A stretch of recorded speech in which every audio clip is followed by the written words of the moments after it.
We did it again, y'all. Another victory, and once that cover to the A spot, we don't tank, we fight. Wiz Nation starts right now.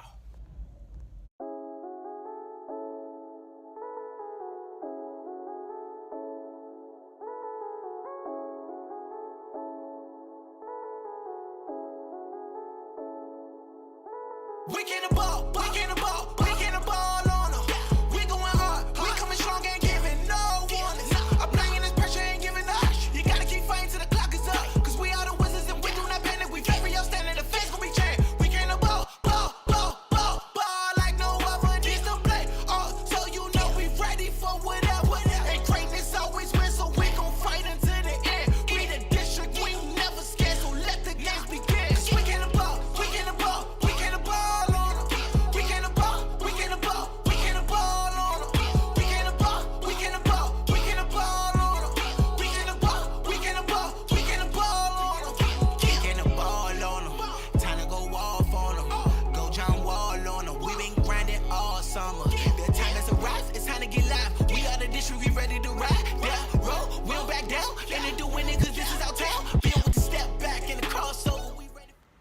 What's up, Wiz fans? We did it again. We beat Milwaukee 116-109. First victory on a Friday night, which I truly love, especially when I'm in the building. They are 3-1 when I attend the Wizards games. They won 3 straight. The one loss was Toronto in November. Beat the Pelicans, they beat the Hornets, and now the Bucks when I go to the games. How you like that? And 3 of those games, they had their best player.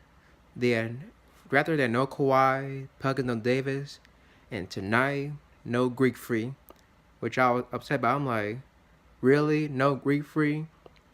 It's like I just laid a curse on these star players wherever I go to games. It's like next thing you know, they're out. Let's talk about the game. Like before the first time out, we had a strong start for the first 4 minutes. Started 7-9, making shots.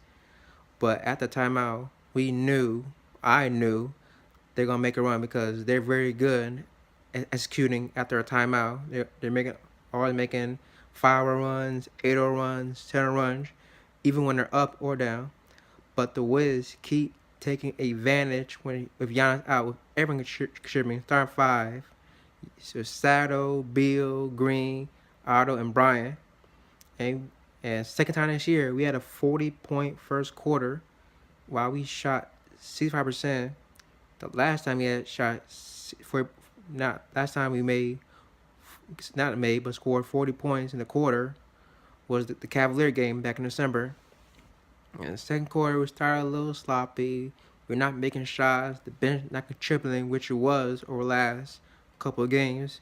Because during the second quarter, with Otto in there, our bench shows up.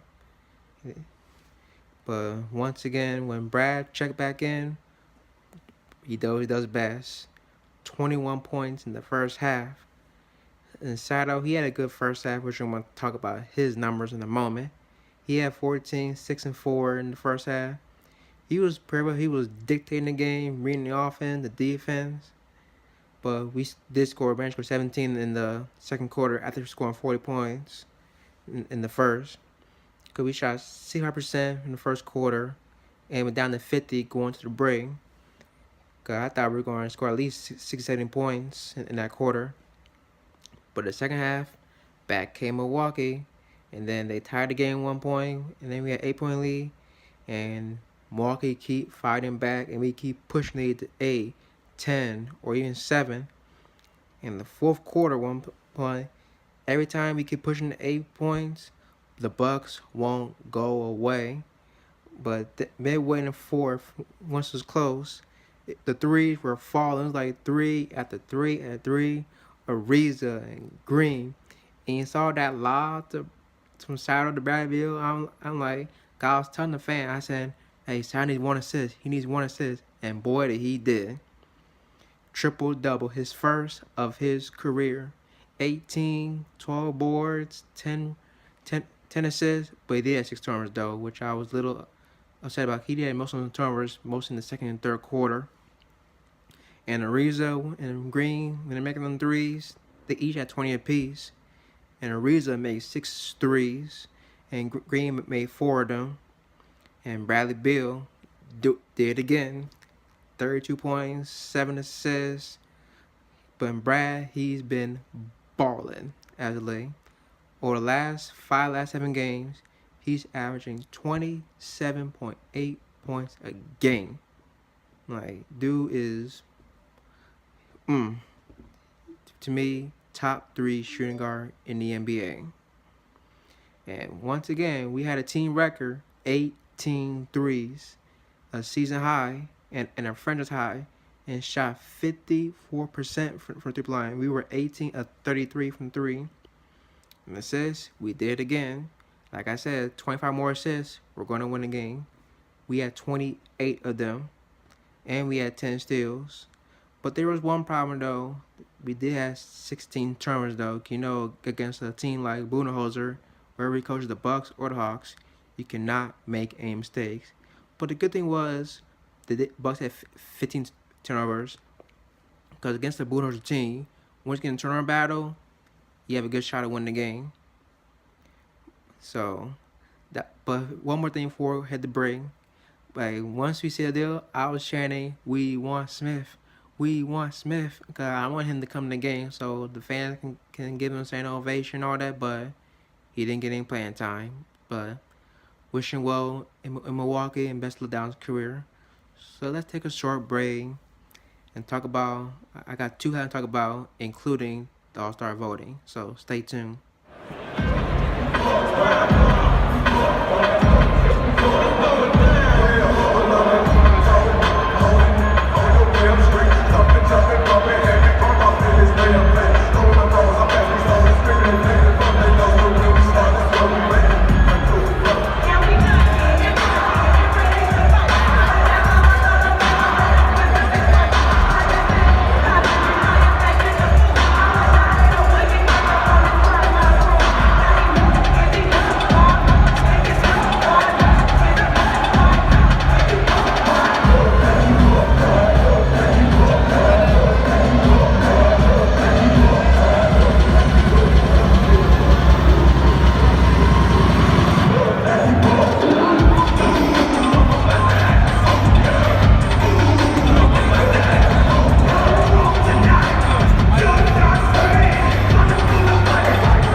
Welcome back, Wiz Nation, and here we go again. It's time for the headlines.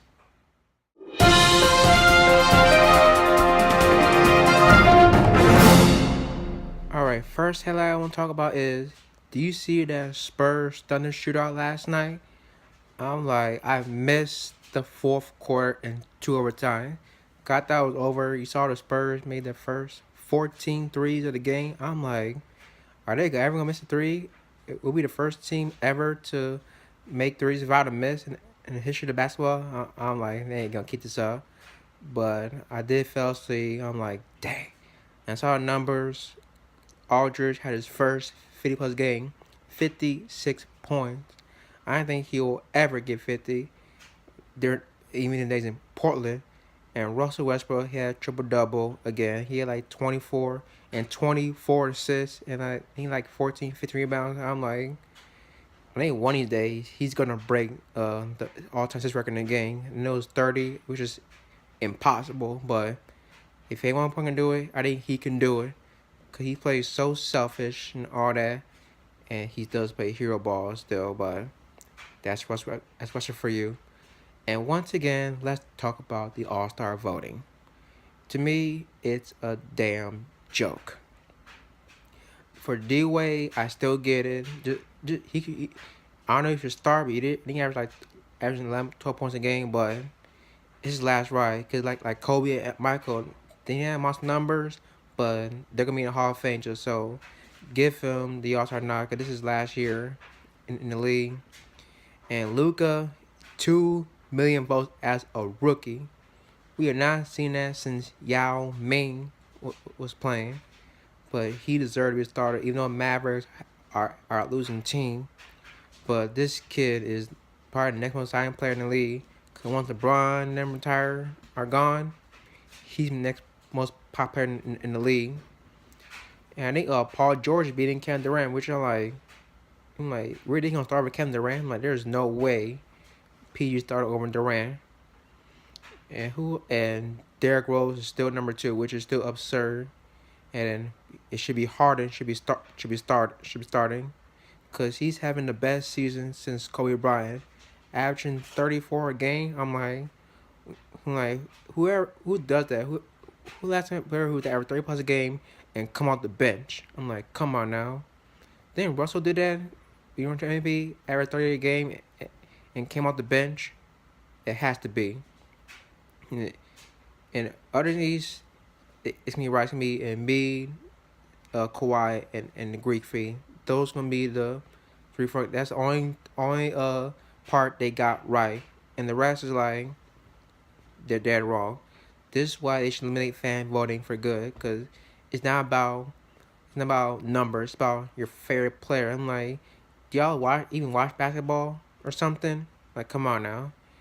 And talk about Bradley Beal, a man who's been off fire. He's dead last in guards. I'm like, Jeremy Lin and Goran Dragic have more votes than him, and Zach LaVine too. I'm like, come on now, get real.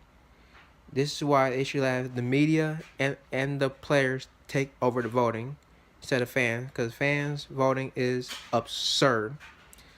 And we will have the results later on the 24th, which there will be a show coming up. Like after the next starting 5, I will announce my reserve. It'll be a special show that's coming soon, like in a couple weeks. And also coming soon in a few weeks. I think next Friday or next Saturday after the game in London, next Saturday against the Knicks, there will be a Wiz Nation Twitter, Facebook, and Instagram page for y'all. So it'll be easy for y'all for contests, all that stuff for my show and all that. And all the final scores and breaking news and everything. And next game coming up Sunday against Toronto. Hopefully there will be a game, because they're supposed to have some snow coming up. So yeah, there's a game. Hope y'all drive safely and everything. So, and that's basically it. Thank y'all for watching. If you want to follow me at Kamingo, like I said, Wiz Nation Twitter page, Facebook, Instagram is coming to you soon. Thank you. Good night. DC family. We out.